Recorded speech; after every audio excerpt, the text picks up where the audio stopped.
Hey there, I'm Nick, and this is Star Wars.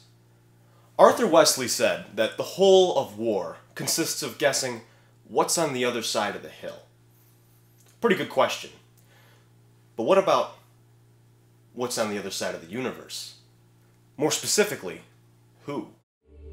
Is it possible to predict who aliens are or what they look like? An accurate prediction? You could probably tell what the answer is. However, there are ways we can guess if we assume that all life begins the same way on other planets. There are many theories to how life actually starts, but really they could be assorted into two major camps. The first theory comes from Charles Darwin, the famous creator of the theory of evolution. Darwin says that all life evolves from a common ancestor. However, all life begins from non-living matter. Louis Pasteur, best known for developing the germ theory, agrees with the concept of evolution, except, as a creationist, believes that all life must officially begin with the creator God. Whichever one you believe in is absolutely fine. The point is that both of these theories agree that all life on all planets seem to originate from single-cell, simple organisms.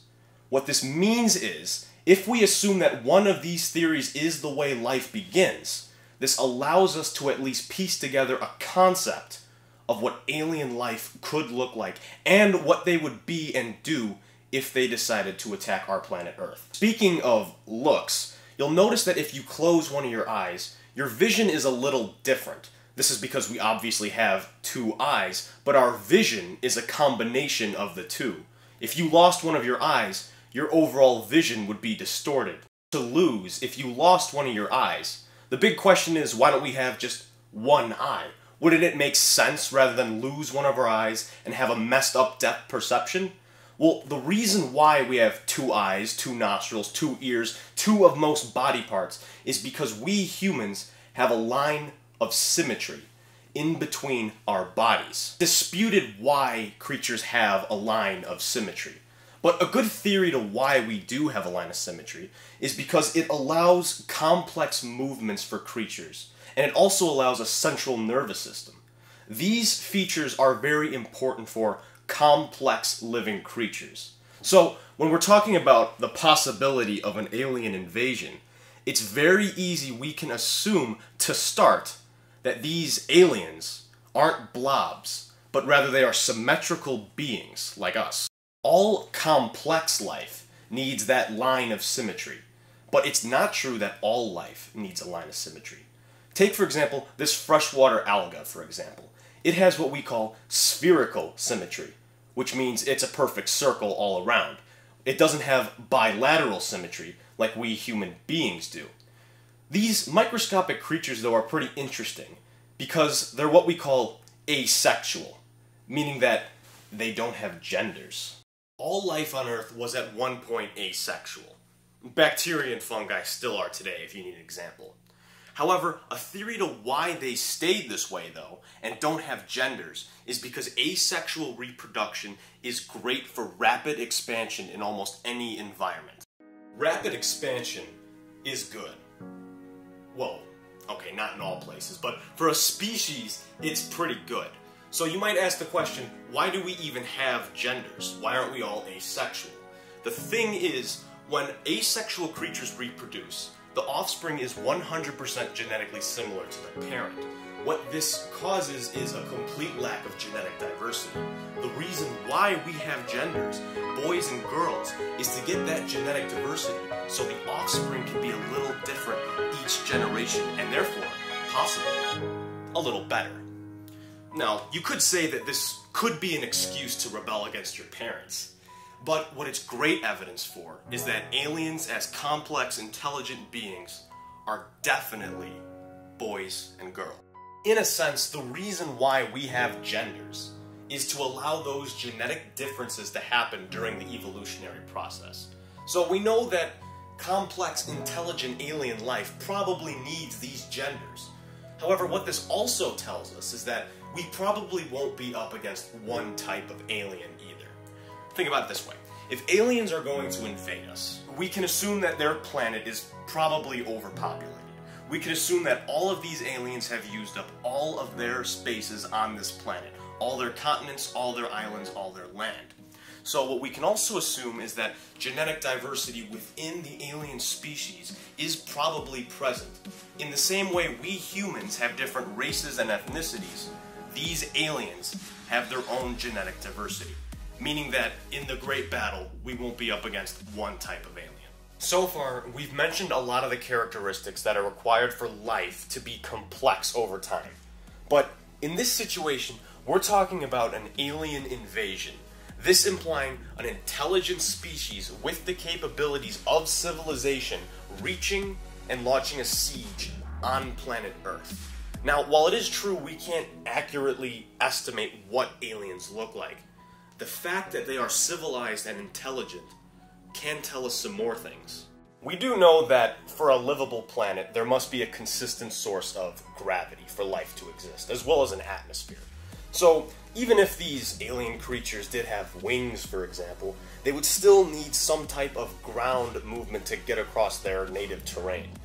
So, the real question is, do they have legs?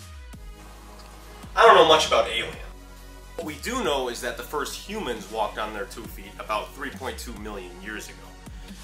You see, there was a time when the first humans lived in trees and had climbing abilities. Of course, when the trees dried up, running was more optimal than climbing, which is why we have these hands and why we walk on 2 feet.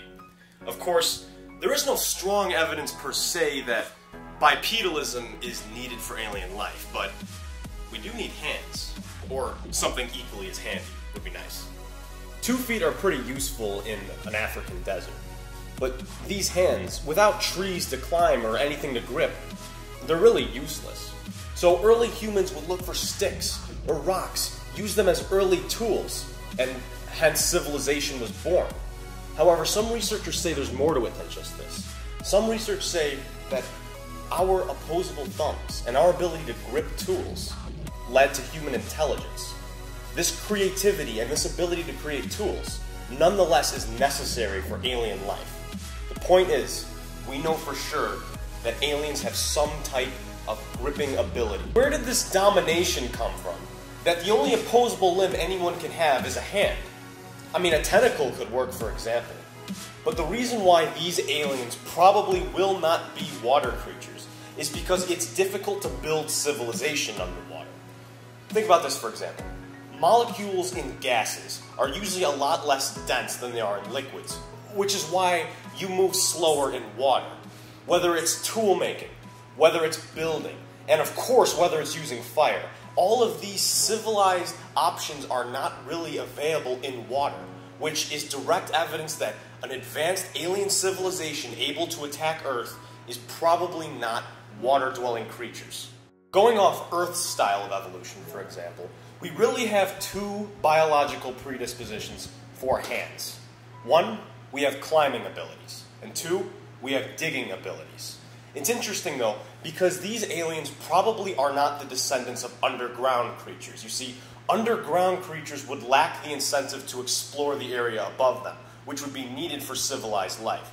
Also, if they were underground creatures, they probably would have poor eyesight, which is needed for intelligent life. Hence, we can assume that these aliens are probably land-dwelling creatures on the surface of their homeland, just like we are. That's right. A big reason why we are who we are is because of our eyes. You see, these aliens require eyes, not only to see, of course, but to navigate, especially through space, but more importantly, to conceptualize that which doesn't exist, which is what civilization needs. Blueprints, designs, imagination. The eyes are necessary for these aliens to reach us. If you're ever confronted by a scary, unknown animal in the dark, look it in the eye. Not to scare it away, of course, because that won't work, but to see in what direction it's looking. You see, animals that are usually prey have eyes on the sides of their heads, so they can get a wider range of view. This might be hard for you to perceive because our eyes are in the front of our head and are very focused. Predatory animals have very centralized vision that allows them to focus on prey. Now, the key to this is that it is essential for building and civilization. The ability to visually focus on something not only boosts intelligence, but boosts the ability to do things and focus on things. Which is why we know that aliens able to reach Earth have eyes in the front of their heads. We actually do more with our eyes than just see. We use them to talk, and here's how. Body language is perceived through the visual field, and it is a way to communicate ideas. The only thing is, we humans exchange words vocally because it allows more complex ideas to be traded through language, which is definitely what aliens would need to reach us. A little bit more on eyes though. It turns out that our human eyes are way more advanced than our ears. Memory that we remember through eyes is called iconic memory, whereas memory we hear through our ears is called echoic memory. However, aliens probably would need a verbal language at one point in time.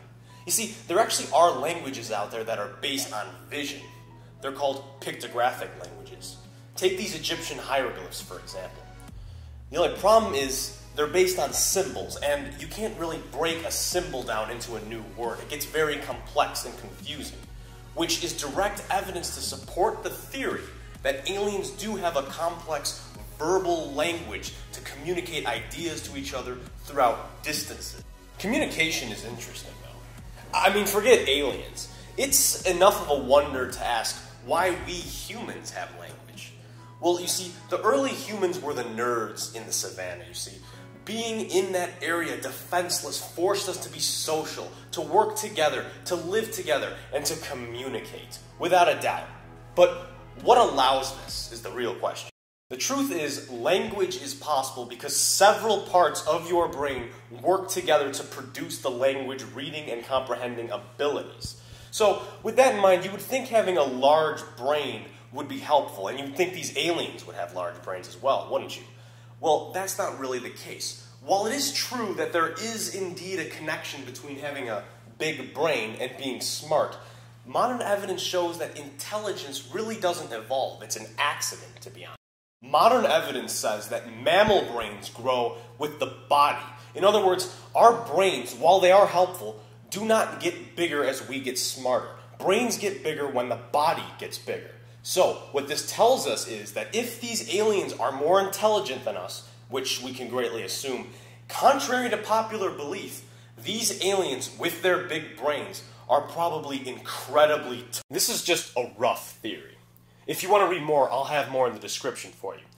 However, this theory is still possible to believe because there are certain conditions required to create intelligent life on planets, which is what aliens would obviously have to be. However, the interesting thing about this whole video and this whole project is how much this really does tell us what it means to be a human being. We humans are intelligent. That's not a question. But this intelligence was accidental. We didn't evolve to be intelligent. Intelligence evolved accidentally with the way we used our body to evolve with the world around us. We weren't born to be intelligent. We, by our own free actions, made ourselves intelligent. And they did too. However, if you want the one secret to intelligent life, and this goes for aliens as well, it's communication. It is the ability to work and live and love together with one another, and to pass information to the next generation, and to teach one another, and to work with one another to build something fantastic that truly determines intelligence. In this way, ruling the universe is not determined by strength or by guns or by invasion. Ruling the universe and being the masters of civilization is literally about love, not about domination. Which, if these aliens really are so superior to us, we can learn a thing or two from. As always, thanks for tuning in.